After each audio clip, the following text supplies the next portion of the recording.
So today I'm really, really pleased to have Lucas Smith on. I've just read his recently released collection of short stories, Spare Us Yet and Other Stories. He's also the editor-in-chief of Bonfire Books, which is a really, really interesting small publisher in Australia.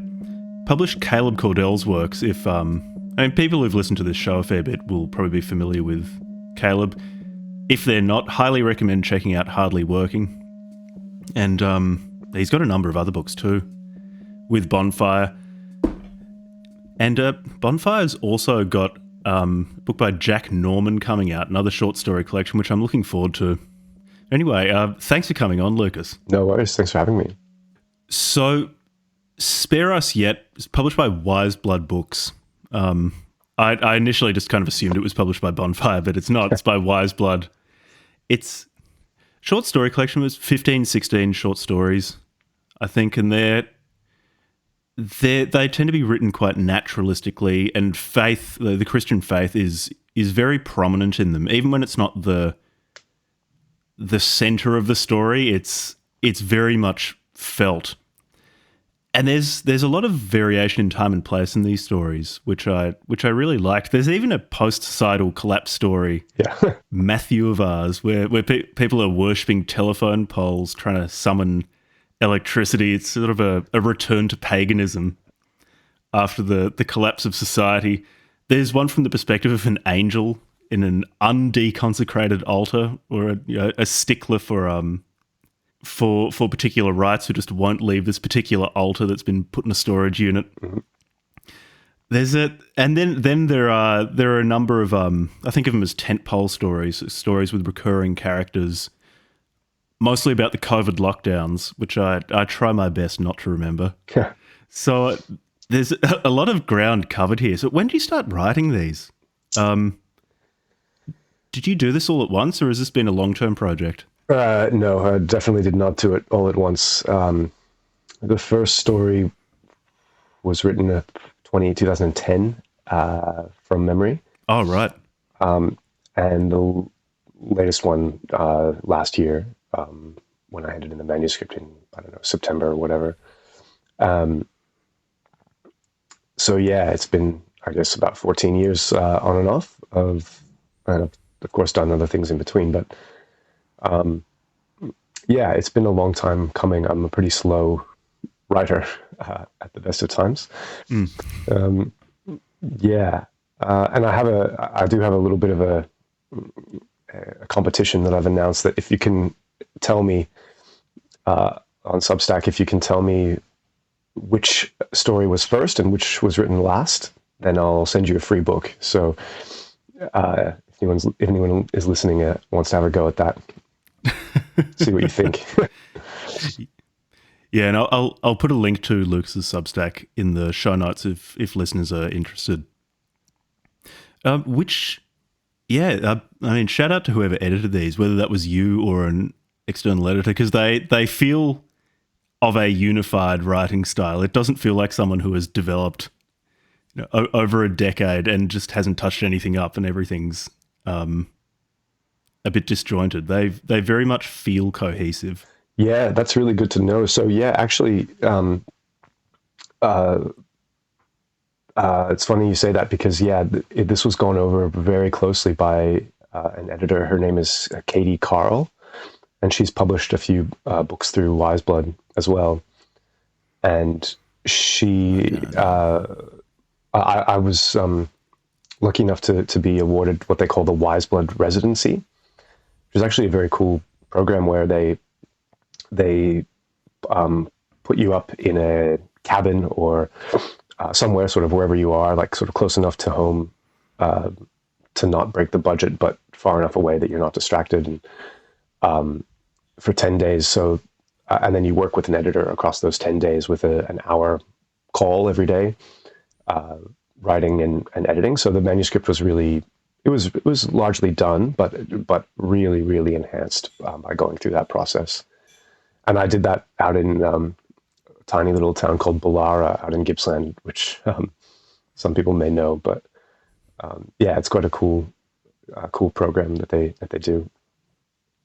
That sounds like an excellent program. Yeah. I mean, I'm sure I would benefit from something like that myself. It's actually something that I want to try to introduce into Bonfire somehow. I've been thinking about that a lot. Yeah. Yeah. I definitely want to talk about Bonfire as well.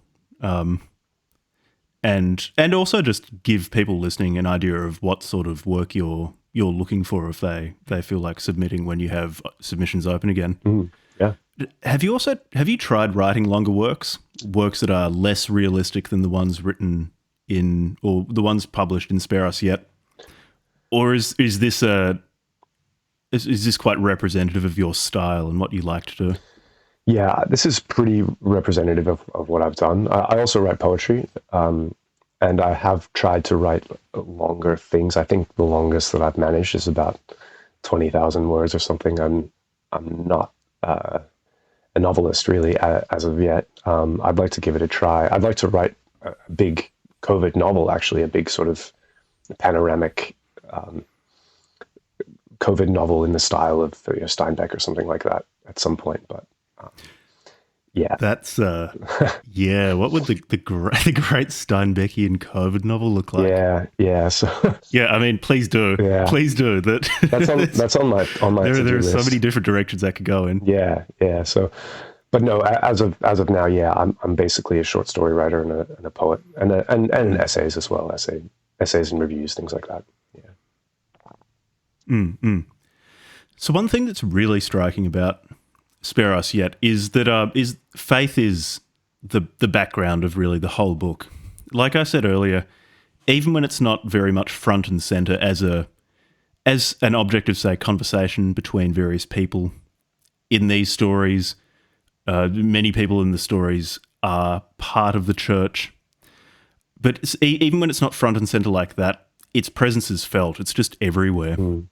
Now, how much of this book was written with the idea of spreading the Christian message in mind, and how much of it is that's just such a central part of your life that when you write something, that's just what emerges? Yeah, because I find it very interesting I guess the idea of didactic fiction, fiction trying to spread a message.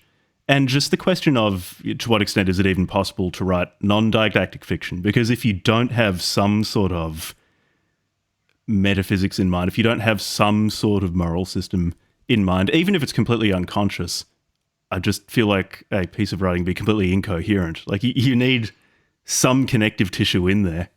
Yeah, well, it's always going to be implicit in a person's worldview. If you read enough and carefully enough of someone, you can figure out what they think, even if they don't tell you directly, or even if sometimes they want to appear to not think those things. You can tell, really. So I also have pretty strong ideas about the didactic fiction, that it's something going out and trying to spread a message is not likely to be very good. It seems to me, and I think, the worldview, it has to come implicitly, and because faith is such a huge part of my life, especially when I was during COVID and being heavily involved with the church in Melbourne. But it just sort of came up in the writing, because honestly, it is actually what I find the most interesting about someone's character. What do you really deeply believe in, and what are you willing to make sacrifices for? I find that extremely interesting. It's almost like, what else would you want to write about? And also the way that people have grappled with their doubts and challenges and all kinds of things. I think I find fiction that doesn't have that, at least sort of implicitly, can be a little bit boring to me. I really want to know what's going on. Like fiction that has a purely materialist kind of worldview, which actually, honestly, I think that if you are a writer and you are writing, you actually not really a materialist. You kind of can't be, because like why would a materialist write something? It's almost implicit in the idea of creation itself. Artistic creation itself is that you're not really a materialist or an atheist or a secularist when you really get down to it, if you really examine it. But maybe that's a bit arrogant of me to say, but yeah. So I think I genuinely find these faith questions like the most interesting part about just about anyone. Yeah, and there are so many different levels of faith to be examined in a story, because at the most superficial level, or I mean, maybe I wouldn't say faith, it's of motivation or worldview, because at the most shallow level, when you have a character in fiction, you normally want some idea of what their motivations are, and even if those motivations are something like there's a MacGuffin that they want to get, and there'll be some sort of description as to why they want that. Yeah, that's sort of at the most shallow level, but that's still something that people want. Yeah, because it makes it very hard to relate to a character or to have any interest in them if they're a complete black box, if they're completely indecipherable. Yeah, and if they have the apparent internality of a rock. Yeah. And then, you can go deeper and deeper and deeper until you hit the point that you're saying you're most interested in, which is, well, what are you willing to make great sacrifices for? What do you think the order of the universe is? Right. Yeah. Yeah. So, I mean, within that framing, when I think about it, a lot of the books that I've really loved, like, say, the Brothers Karamazov, are more or less entirely fixated on that question. Yeah.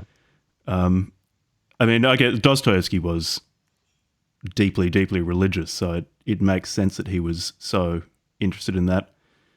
Tolstoy as well. Now that I think about it, the Russian language literature has a pretty rich tradition of deeply and agonizingly analyzing the spiritual life and ultimate motivations of its characters. Yeah. Oh, definitely. Yeah. That's quite a big quite a big influence on me. Yeah, I did an honors thesis on the 19th century Russians.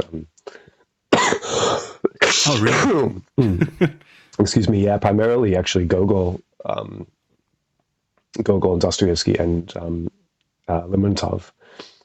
But yeah, that's of course, hugely influential. And it's I mean, when you were saying earlier about how in an act of creation, or it would be hard to write a purely materialist book that's interesting.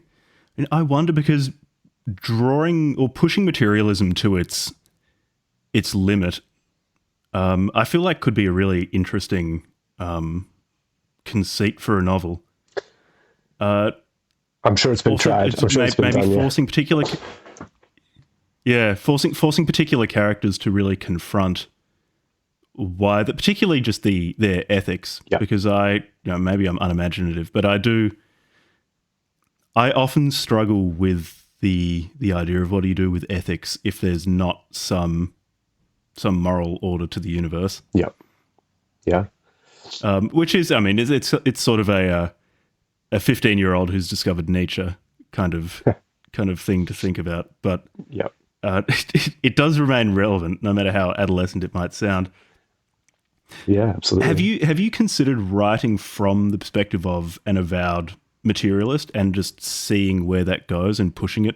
Or is that not really interested you? Well, that's actually quite a good idea.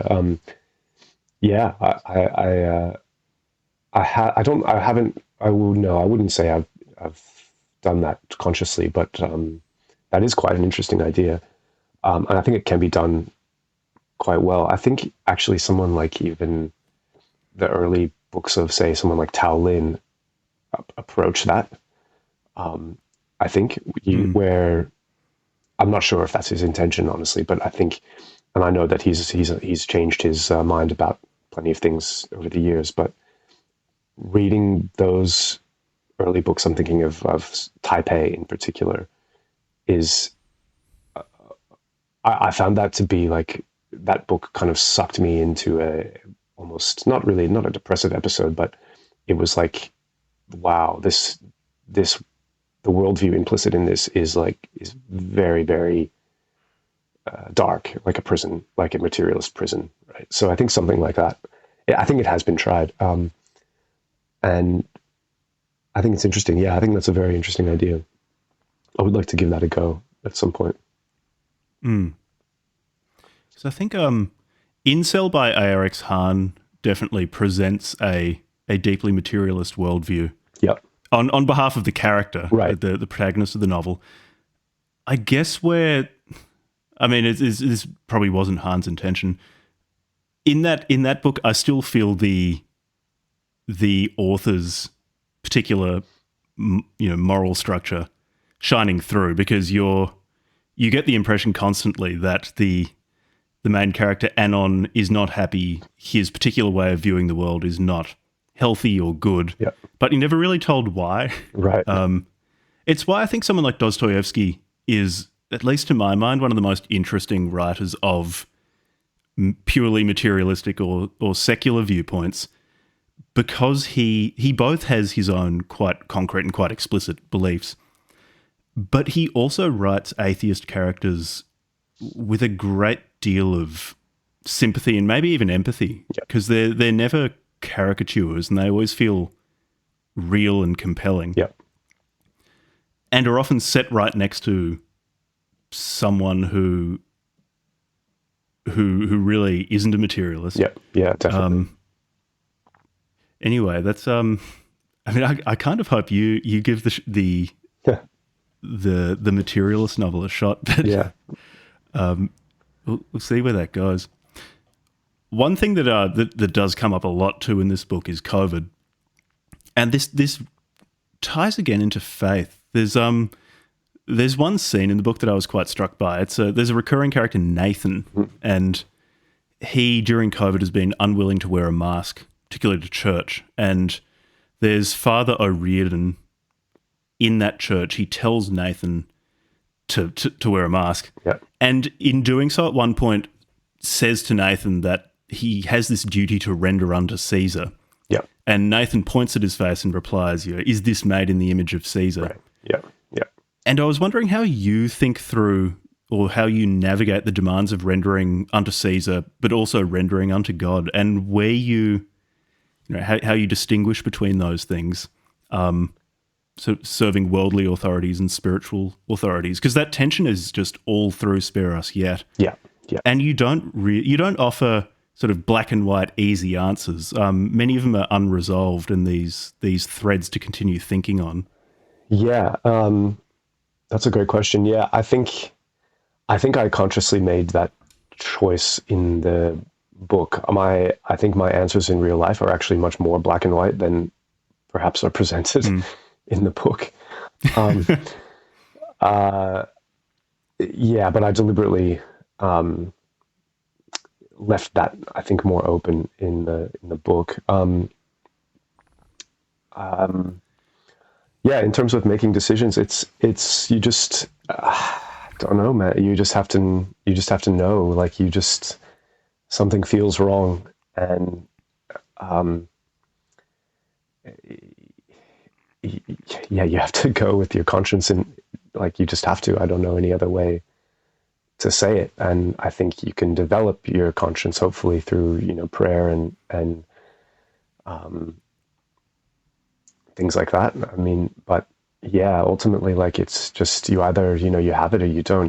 You just have to know, and you have to feel what you're willing to compromise on and what you're not. There's really no way around it. And this has been, of course, a big theme throughout the Christian history, from the very earliest times, right? What's acceptable, what's not, and people have had different answers. And I think COVID really, it threw everything into really stark relief in my mind. And that's really the genesis of the COVID stories in this book. And by the way, I should say that I think only about 4 or 5 of the stories really deal with COVID directly. The rest are about other things, but it is definitely a major part of it. And it just threw it into this just absolutely stark relief. And what I part of the genesis of the book was actually the shock that I felt that more people did not sort of seem to recognize the spiritual significance of COVID and what was happening and what the churches were forced to do and actually willingly did, and actually in some cases went further than actually government recommended actions. And really, it was the shock and disappointment of that, I think, that really was one of the main drivers for this. Yeah. And was the spiritual dimension of it actually? Yeah, could you go into that? Yeah. More? Was it that the churches closed and that was yeah, that's the primary thing, or did it demonstrate that we're perhaps even more secular than you thought we were? That yes, I think, well, that's obviously a big part of it, is that they were ordered to close, and by and large, with some exceptions and some actually very funny, like there's so many hilarious incidents from COVID that COVID in church that are just very funny that didn't make it into the book. I have lots of more stories, but yeah, that was a big part of it, and I think it was more they willingly closed, and actually I got a sense that actually many were quite happy that the church is closed and actually didn't put up any sort of protest at all. And I think we have this concept, the what is it called, revealed preferences, right? So the idea that you can tell what someone thinks by what they do rather than what they say. This is obviously a very old and common idea, but I think to me that was the thing, is like, I think many leaders of churches, and I'm including basically all denominations as far as I can tell, is that they revealed that actually their religion was not necessarily the most important thing in their life, and it was revealed through action. And honestly, I would have been happy, so to speak, if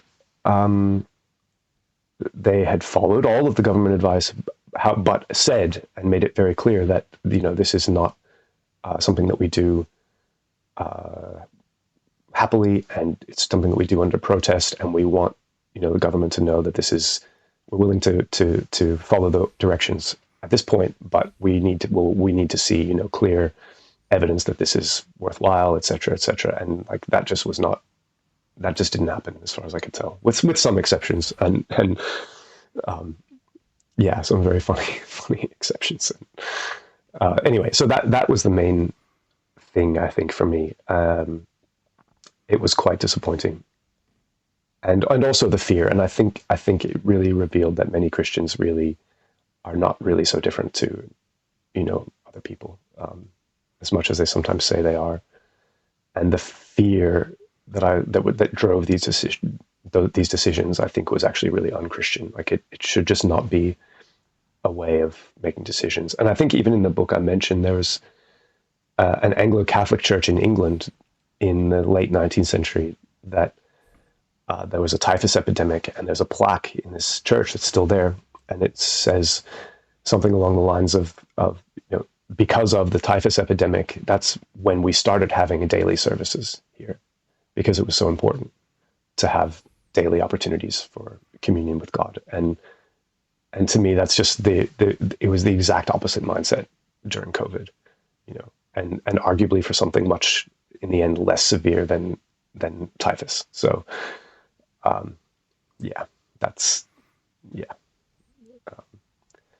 But at the same time, I just want to say, at the same time, I recognize that, so-called whatever COVID dissidents or whatever, they're not, have a lot to answer for as well. It's not such a black and white thing. So, yeah. Yeah. I mean, it makes me think back to the rendering unto Caesar and unto God. The politicization of a number of churches, and I say this as an outsider. I mean, I'm not embedded in a church community, but at least from the outside, it does look that a number of churches are more or less litigating political fights. Yeah. So they'll align with some political movement. And, you know, in the case of COVID, the political movement was being very, very pro-lockdown. You know, I don't particularly feel like getting into my personal beliefs on it because I'm still so burnt out after the pandemic. But it at least to me, it feels like it sort of cheapens a church when their actions and their beliefs are more or less in lockstep with those of a particular political party or a political movement. It really makes it stop feeling like anything spiritual and more like just another branch of a culture war. Yep.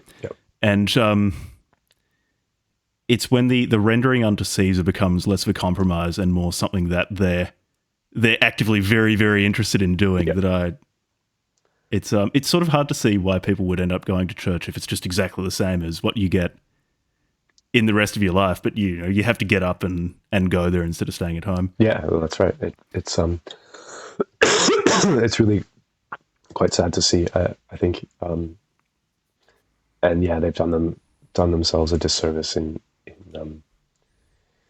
behaving that way. And I do have to say there are many priests and church leaders, etc., that don't do that quite consciously, and that's very good. And yeah, this line between politics and this is the whole argument between Nathan and Father O'Riordan is, Father O'Riordan saying, "Well, I can't bring politics into my church," and Nathan saying, "Well, but this is not, wearing a mask is not political. It's spiritual, right?" And they have this disagreement about the true nature of these decisions, and yeah, it's a very tricky thing to navigate. It's very difficult. Yeah. And is it that the mask demonstrates fear of death? Is that? Yeah, I think that's the primary spiritual concern with it. I think it is. Yeah, and I think it's more so that the character Nathan believes that it's not. That masks don't work, essentially, right? And also perhaps even are unhealthy in the sense that you're breathing in, these whatever chemicals and your own breath and whatever. And I think, yeah, so it would be de facto affirming something that he believes is not true by his action. So therefore he simply can't do it and is willing to accept the consequences of that. Yeah. Then, these things go together because another preoccupation in these stories is really people looking for meaning in their lives. And of course, many people in these stories find meaning in the church. But there are also a number of cautionary tales, or at least I read them as cautionary tales of people looking for meaning in pretty unhealthy places. So I think of Farewell to the Well-Known Old Bailey. Yeah. The protagonist there he's looking for meaning and has found, I don't know if I'd call it meaning, but sort of a distraction from a lack of meaning. Yes. In ethnic resentment, historical resentment, resentment of himself. And the story is really about, I'm not spoiling anything because this is just like up front, is he's thinking of killing himself in public to become a symbol of something. Yes. Like he's not totally sure. It's quite garbled. Yeah. Which makes him, a compelling character.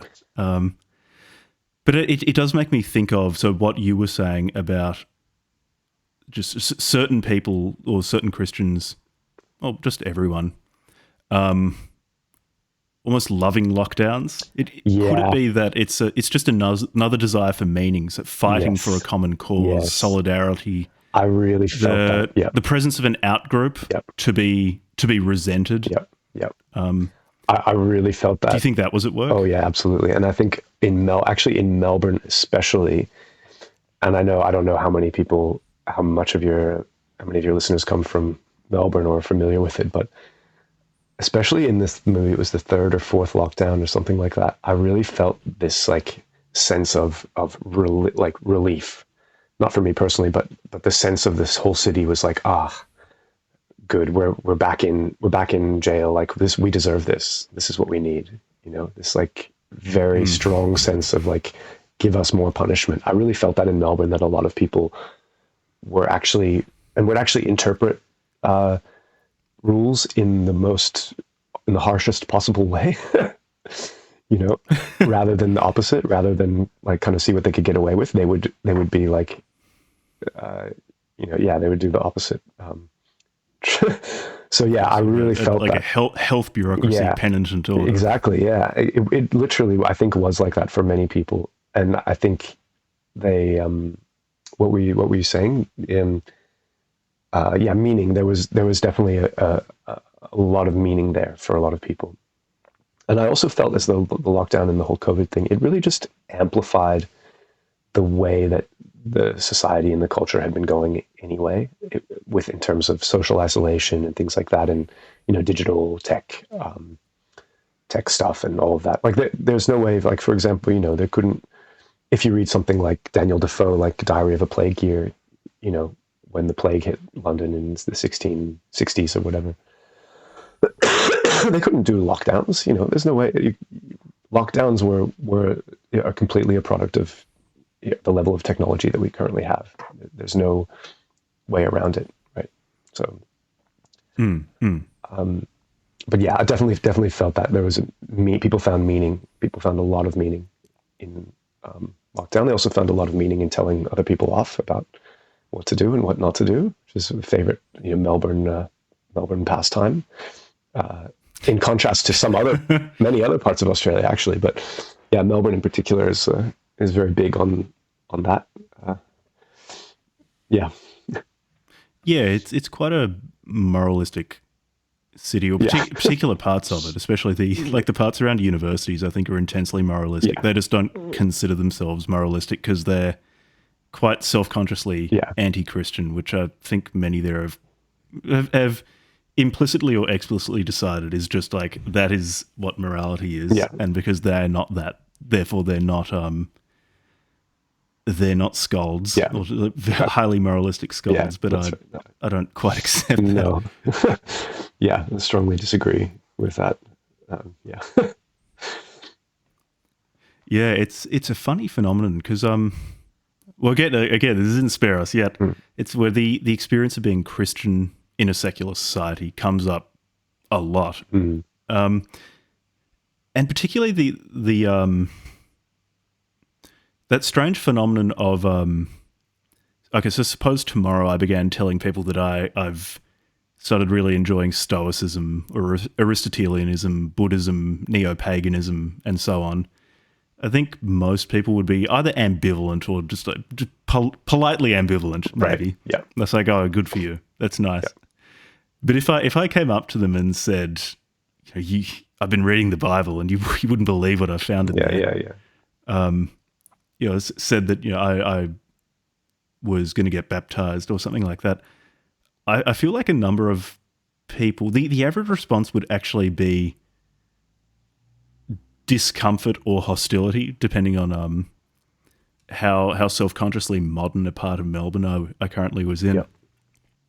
Why do you think that is, that you can affirm belief in any number of belief structures, but once you hit Christianity and probably other ones like Islam, you'll hit pushback? Do you think it's because those ones actually demand lifestyle changes, whereas something like neo-paganism is just like, well, if something is discordant with how I currently live, then I'll just believe a different thing because it doesn't really have a firm doctrine. Yeah, I don't know. Not being an expert in neo-paganism, I don't think I could really say, but yeah, I think you'd probably get a similar response to if you said you were into Islam, with like different types of concerns, I think. But why is that? Yeah, well, because I guess the easy answer, the obvious answer, is because we've come out of a Christian society over the past centuries, as Europeans and Englishmen, and so there's a kind of still existing hostility there, and like people are not necessarily wrong to say that, well, it's good that we've left behind sectarian violence and things like that. It's not necessarily wrong to say things like that, but like even in Melbourne, like there are still, you can still go to places like where pubs, opposite corner pubs, Catholic and Protestant pubs, and they would have brawls in the streets, not that long ago. There's still people alive probably who can remember that. So, but I think the why is it? Yeah, I don't know. It's hard to say. I think a lot of it is around like status fear, and for example, like it's just not really a cool thing at all. Outside of internet subcultures, notwithstanding, it's just not really a cool thing to do. And I think that's probably by and large, that's probably most of it. For most people, it's just, this is not going to improve my my ability to talk to people at parties or whatever, and it's not going to. I don't know. I think it's almost as simple as that. And for intellectuals, obviously, it's like, oh, I can't. There's some kind of vanity in the belief that they are rationally deciding against something, but really most of the time they don't really know what they're actually against, and they have all kinds of irrational beliefs of their own that are in some ways much less rational than Christianity. So I don't know. Does that make sense? Yeah. I think so. One thing too is it often seems that you'll get a bit of pushback for almost wanting protection from your own desires, which is something that things like Christianity or Islam do provide people. Yeah.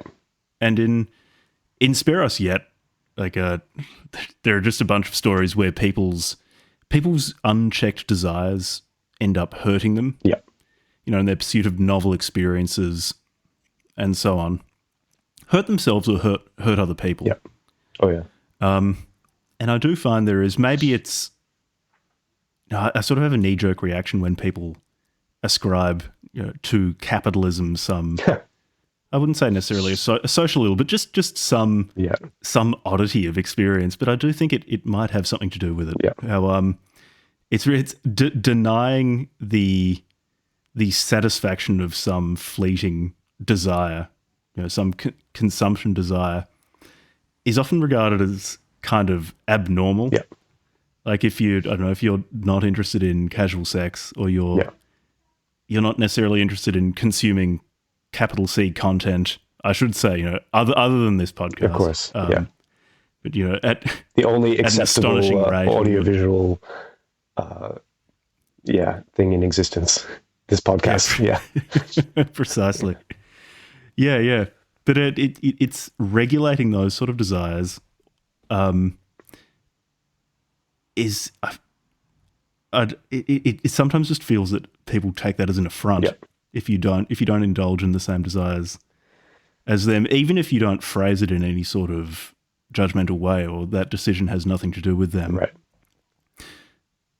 And I do sometimes wonder if that's why certain, particularly the religions which have quite, they're just very, very explicit about denying certain desires, are regarded with hostility or seen as déclassé or low social status and so on. Yeah, I think so. But I also think that it's not really consistent, because you have people like, for example, in Melbourne, you would have many people that would deny themselves things all the time, but just for different reasons, right? Because of, say, climate change, right? Or they would, I can't, it gets down to even really kind of incredibly mundane and small things that people deny themselves for the sake of, their environmental beliefs. So, yeah, I don't know. I think that is part of it, but I also think it's not so much denying desires itself, but I think it's the specific ones that religion kind of demands of you, or strongly suggests whatever, but or traditionally has demanded. And yeah, do you think that makes sense? I think it does. And I guess the one counterpoint I'd say is I know too many environmentalist academics who kind of deny themselves little things in the name of saving the planet, but then when it comes time to flying to Italy that's right. for their, I love it. Yeah, for their academic break, then suddenly that goes out the window. Yeah. But I still, we're human beings. We're all flawed. I wouldn't necessarily consider that to be like a huge moral failing. It's like, I don't know. Yeah. Inconsistency, like, show me a perfectly consistent person and I'll show you a monster. Yeah. Yeah, and of course, this is the great advantage of the church. Of course, is the concept and practice of forgiveness. So both of each other and of yourself. So anyway. Yeah, you mentioned there are particular online spaces where Christianity is. I mean, I guess it's debatably present, but at least people talk about it a lot. Yep. So are you interested in those at all, or are you, and I don't know if it's even a term, but maybe it will become more of a term in the future, an offline Christian. Yeah. You're not interested in it's screaming at the wrong denomination. Look, your social media app of choice. No, I think that. Yeah, look, it's hard to say because I think it can be good in terms of exposing people to things that they might not otherwise hear or otherwise be able to hear.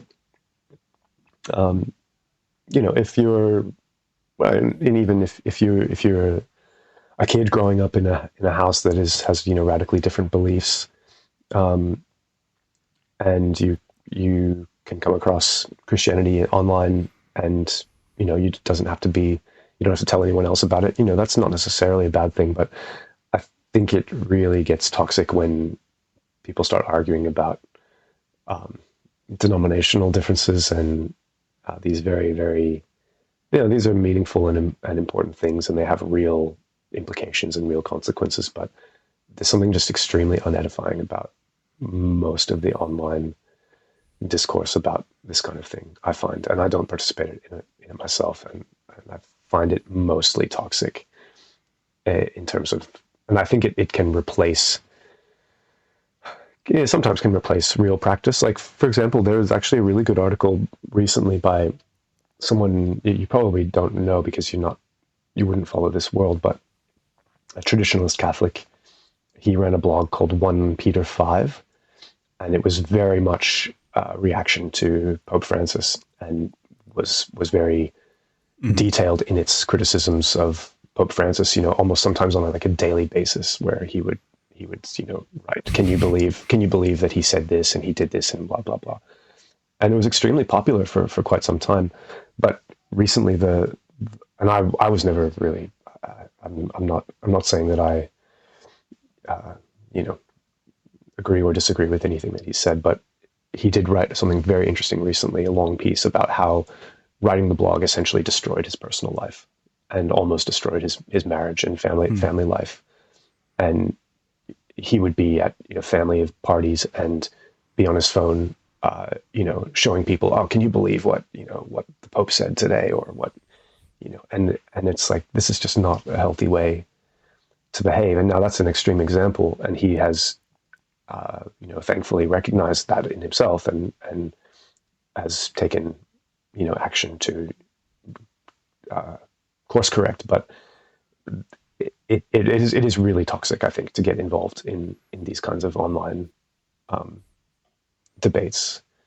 Yeah, I think it's fine if you're a blogger and you want to put out your particular perspective, but it becomes very, very bad when you start arguing with people and you get really heavily involved, and it takes over your life. It's a problem, and I think it's a distraction for Christians. Actually, it's a temptation actually that needs to be avoided, and it's. Even if you're correct, right? This is, I have a good friend he says this all the time. He says, especially about young men in online spaces, right? He says, you can be correct about everything and still fail in life, right? And we see this, I think, a lot. Yeah. So yeah, that's my perspective on this. And if you're getting, and I think if you are interested in Christianity, don't get your worldview from someone who's not using their real name online, and yeah, seek out better sources, books for the most part, but speak to people in real life, and watch how people live. And yeah, that would be my advice. So I was wanting to talk about Bonfire Books as well. Yeah. Which I became aware of because Caleb Cordell, I had him on the show, and he's been published through Bonfire Books, and I really liked his writing. And so naturally I looked at whom was the person publishing him, and came across Bonfire. Yeah. But how did Bonfire start? Or could you just give us a little bit about what Bonfire is, how it started, how it's going? Yeah. So Bonfire started like a lot of things during the pandemic in 2020. We had a bit more time on our hands, and myself and my business partner, we started it. I had an idea that there were a lot of classic Australian works that were out of print and were either very expensive, or antiquarian editions that were quite expensive, hard to find, or were in these absolutely terrible print-on-demand facsimile editions that were literally just photocopies of the library copy that someone had put up with no real care, and with generic covers and things like that. So yeah, our first book was a book of stories by an Australian writer named Price Warung, who was a colonial and early Federation writer. He wrote all of his books actually in the 1890s, and mostly they were stories of convict times, and quite lurid and quite actually not very historically accurate, or not historically representative, I should say. I mean, it is accurate. A lot of it is accurate, but not representative of what the average convict experience. Like, he was writing about Van Diemen's Land and Norfolk Island, like the worst places, and even those were quite quickly actually reformed, in the 1820s and 30s, and that kind of brutal penal settlement time really didn't last very long. But anyway, it formed actually a lot of what became the popular imagination about convict times, those stories of Price Warung, because they were published in the Bulletin and related publications, which had just insane readership when you think about the percentage of the population that was reading the Bulletin in the 1890s of Australia. Like, it would have approached probably 50% of the country was reading the Bulletin on a regular basis. I mean, that's just insane, right? When you think about it, like they would print something like 500,000 copies, and you consider the population, and you consider that it would get shared around in a house or in a camp or whatever. So he was writing for that very popular audience, and his work was essentially like unavailable, like it just except for these facsimile editions that also were expensive. And so we published a selection of his work. That was our first book, and then we found Caleb and published his novel The Neighbor, which did really well, like for an indie press. Like, yeah, it did really well. He was shortlisted for the Indiana Authors Awards for that book. He lives in Indiana. And yeah, we just kind of went from there. So we've done some more classic reprints. We've done some living authors. We've done a couple of kids' books. We're sort of a bit all over the place, but I feel as though the aesthetic is unified in some sense. I guess that I definitely identify a lack in the mainstream Australian publishing industry that I'm sure listeners of this podcast are not unfamiliar with, and it's the same elsewhere, in the US and the UK. But yeah, we wanted to kind of fill that gap a little bit to the degree that we can. Obviously, we're very small. Really, we're like a micro publisher, really. But yeah, we wanted to fill that gap. And something like Jack's book coming up, Jack Norman's book, Sleep Capricorn, That's going to be fantastic. That'll be out on the 15th of October. Something like that would never is really great writing, and it's mainstream writing of, say, 30 years ago, 30, 40 years ago. He would have no trouble finding being published by, UQP or Text or whatever, say 30 years ago. But nowadays, obviously, that's not the case. So we often publish books, and I think like I shouldn't have to publish this. Like someone else with more resources and should publish this, but it's just not happening. So yeah, we do what we can. Mm. Yeah.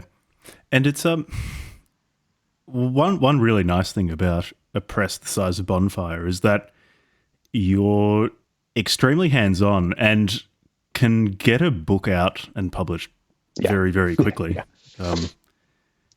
Relative to a much larger publishing house. Yeah, and that was very attractive to Caleb. Which is yeah. Because he's very impatient. He won't mind me saying that. He's very impatient. But it's okay. Yeah. Yeah, it is remarkable the sort of work being published by, I don't say this against Bonfire Books or micro publishers at all. But the work of this quality is being picked up by such small operations. Is sort of remarkable that there's just so much being left on the table by larger ones. Yeah. People like Caleb, people like Lewis Woolston over with Truth Serum Press. Haven't read Jack Norman's book. It's not out yet, but at least his stories in Unreal I've really, really liked. There's ARX Hahn, Dave Herod, Adam Lewis Reinspects, Cairo Smith. There are just so many people who are either self-publishing or being picked up by small presses that just should have more money, particularly advertising spend on, because they can write good books. That's not the problem. It's really getting attention. CP Serrett, actually, someone I've very recently found. Sort of like a cosmic horror detective story, but written like James Joyce.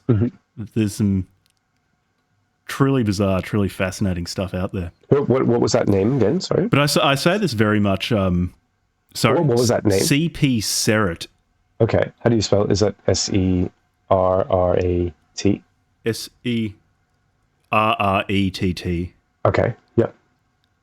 Look, at least there's someone looking around for more often than not fairly odd unpublished authors.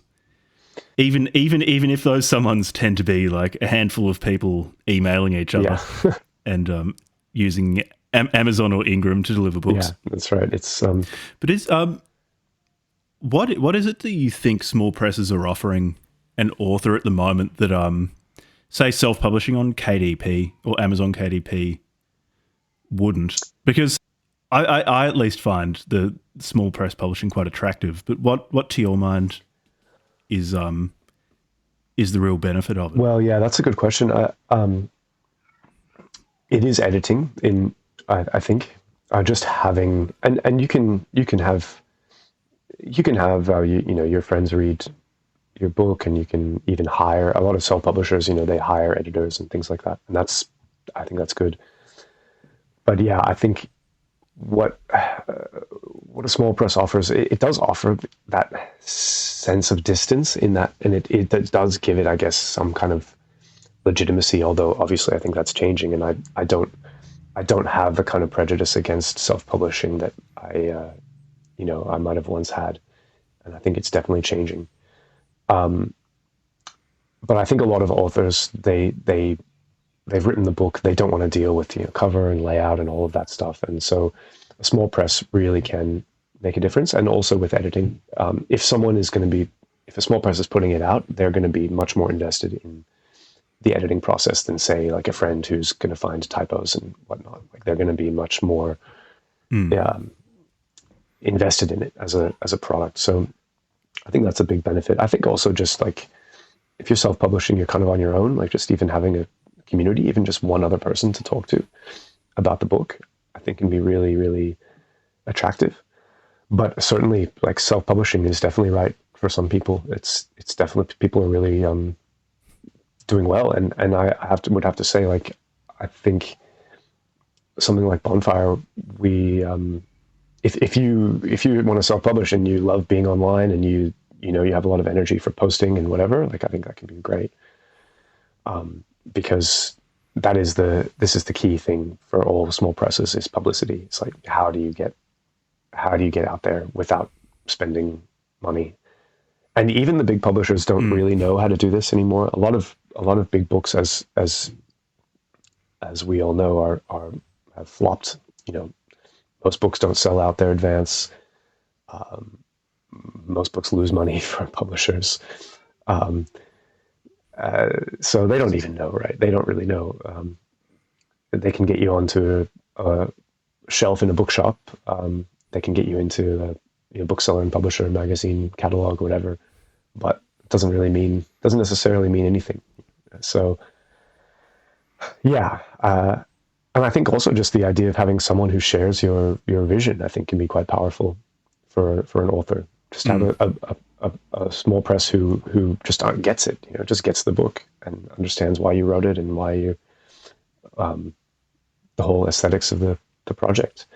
And also, we can be much more flexible, much more hands-on, have the author much more involved if they want to be at various stages, including the cover design and things like that. We're just much more available, much more present.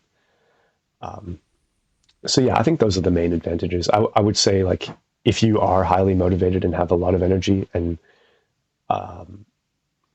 self-publishing's, go for it. It's great. Yeah. The advertising problem is, I guess it's sort of industry-wide. Yep. How do you do it well? Because a number of the really gigantic books fairly recently have been self-published. I mean, I'm talking about the particularly fantasy and romantasy novels. Yep. They tend to have the titles of the something and something, Yeah. and be a series. Yep. And the ones that are just selling crazy numbers tends to be written by someone who has just a really popular TikTok account. Yep. And it just nails marketing it. Just knows exactly the market they're going for, the type of book those people want, and executes it really, really well. Yep. Just something I've yet to work out. It's I feel like there's slightly slower growth when it comes to podcasting, mostly reading bizarre books and talking about them for a few hours. Yeah. So less successful on TikTok. Yeah, but there's something. Yeah, you go ahead. Oh no, please do. Oh, I was just going to say that. But it's you do it because it's inherently, there's some inherent value to doing it, right? It's not. You have to have that mindset. You can't have a sales target in mind. I mean, you can, but you have to do it because it's intrinsically good and worthwhile. Yeah. At Bonfire, how are you thinking through that problem of getting attention for the books that you're publishing? It's something that we've, because certain people, like, say, Caleb is he's great at it because he's more often than not posting some curmudgeonly rant in the comments of someone's Substack note, and I say that with a great deal of love. Yeah, exactly. I'm always there for one of his I wouldn't say old man yells at cloud, but just a very, very curmudgeonly long comment. It's great. Yeah, he's really good at that. But the thing I would say about that, and he's getting a lot of attention now with Metropolitan Review, and he's doing quite well. But the thing I would say about that is that it's taken a long time to build up to that. So 5 or more years at least. And so I think the problem of publicity, it's a perennial one, and I don't really have any easy answers. I really we were using Twitter. We sometimes use Twitter, but I really hate Twitter. I just hate the platform. Hate it so much, and I just like I mean, I like Substack more, but it's becoming Twitter. It's kind of not really that much different. Mm-hmm. Please subscribe to my Substack. Yeah, but I don't know, man. Yeah. It's just hard. Like Shout out to the sprawl of the quality. scroll of quality. That's right. So, but you have to, yeah, you have to just grow organically. I think is the best way. Grow naturally. You can throw money at a problem like this, but I don't really know where and how, and the risk is so high of not having any kind of return. So, and we obviously don't have those kinds of resources. Yeah. So, yeah, I don't know, but we send out review copies. We do get reviews. We get people go on podcasts and things like that. Like we're getting out there, and I want Bonfire to be sustainable. I want it to be around for a long time, and I think what we're doing is really worthwhile. So I don't want to spend a lot of money on advertising campaigns and blow all our money. So yeah, becoming like say Apocalypse Confidential or Amphetamine Sulfate are two examples of small presses with a very, very defined aesthetic. Particularly Apocalypse Confidential, they just do their graphic stuff fantastically. But also they both just have a style. Like when you get a book from one of those presses, you know sort of what it's going to feel like. yeah. They've got a really good eye for collecting various works with the same sort of feel and of a high quality, and that's something really, really big that a small press can offer. Is Yeah. maybe it's a way to categorize books in a more subtle and probably a more nuanced and meaningful way than say genre tags. Yeah, I agree. Yeah. And that's a major role I see publishers, and particularly the really small ones, serving. Yeah, definitely. So, are there any living authors that you're currently really enjoying? I mean, I've seen you mention, like, of course, Caleb Cordell. We've brought him up a bunch of times. Philip Traylon as well. Yeah, I really like Philip. I really like Philip. I saw you mention him on Substack. He's very funny. I like that kind of thing. I'm increasingly Substack is full of the people who treat writing as a career, right? It's just another type of career that you network and you make contacts and whatever. And someone like Philip just is, I think, not concerned about career at all. And that's very good. That's very refreshing. I really like that. And yeah, and he's very funny. He has a lot of good points. And there's a lot of people on Substack that I think are making very interesting points. Living authors, I guess, I don't know. I mean, David Malouf is still alive. He's probably close to 90 now. He's great. I don't expect that he'll be writing a lot, but I mean, Welbeck, of course, is influential and important. I don't love his most recent novels. I think he's in a way kind of like Dostoevsky in the sense that he's not really that good of a prose stylist, which is something that's quite important to me. He has some good ideas, and he's very good in the way that he expresses his ideas in quite forceful ways, but he's not really a good prose stylist. You could not call his work beautiful, I guess, is what I'm saying. And in a sense, I think that does negate the truth of it in some ways. I think, like, I do believe in the Catholic idea of beauty, truth, and goodness being kind of all the same thing in some sense. Yeah, in terms of living authors, I'm interested in people like Stephen Edgar, an Australian poet, Australian formalist poet. There's Joshua Wren, who's the founder of Wise Blood Books that published Spare Us Yet. He's a fantastic novelist that has not really gotten enough attention for that. He's quite big Ah. in these circles in the US. He's very influential. He does a lot of things, but as a novelist, I don't think he's gotten enough attention. And I'm probably missing some people that I do enjoy, but Yeah, it's always the it's always problem of hard being asked this being sort of asked thing. this sort of thing. I always remember a much more comprehensive list, maybe half an hour after I've stopped speaking. Yeah, exactly. I mean, there's a lot of recently dead authors, of course, that I like, but yeah, in terms of living, no, I can't really think. Aside from the people we publish, of course. Um, yeah. Yeah. So before we wrap up, anything else you want people to be aware of? Any places online that you want people to visit? Any books that you want them to check out? Well, yeah, I mean, check out Spare Us Yet. spare us Obviously, yet. Besides that, the best way to buy it is at wisebloodbooks.com. Especially if you're in the US. If you're in Australia, make sure that you use their international ordering form so that you don't pay insane shipping costs. Um, and yeah, it's also available, of course, on Amazon and other places.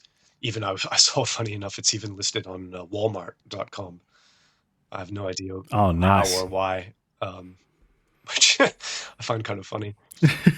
And Waterstones in the UK and things like that. But yeah, I would say, yeah, Spare Us Yet, bonfirebooks.org. Our website needs updating, but all the essential information is there. We'll be open again for submissions in January, so keep an eye on that. And yeah, we've got quite a few things coming up. We've already mentioned Jack Norman, his book. We've also got a book by, this is something I'm quite happy about, a little book by an Australian writer named Jamie Grant. He's a poet, and he's not, he's in his 70s. Not so well known now. He was fairly prominent in the 80s and 90s as a poet, and in particular as a friend of Les Murray, and as a his wife is a major literary agent, Margaret Connolly. She's a major international agent.